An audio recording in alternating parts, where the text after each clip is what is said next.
আর এটা তো তুই যতটা কমফোর্টেবল তুই ততটা বল। আমার বাবার যে বছর মারা যান হুম। সেই বছরই সরস্বতী পুজোয় আমি বাবার সাথে এটা ছবি তুলেছিলাম।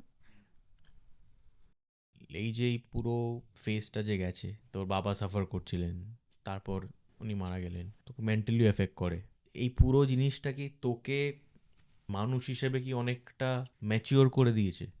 হ্যাঁ, এটা আর মেন কথা হচ্ছে না, আমি আমার বাবা যখন অসুস্থ হয়ে পড়েন, বছরে ২-৩ বার করেই হসপিটালে অ্যাডমিট হতো। তখন মাকে দেখে, দিদিকে দেখে আমি তখন থেকেই অনেক ম্যাচিওর ছিলাম। আর বাবা যেই সময় মারা যায় তার পরের দিন আমার খেলো ইন্ডিয়ার ফ্লাইট ছিল।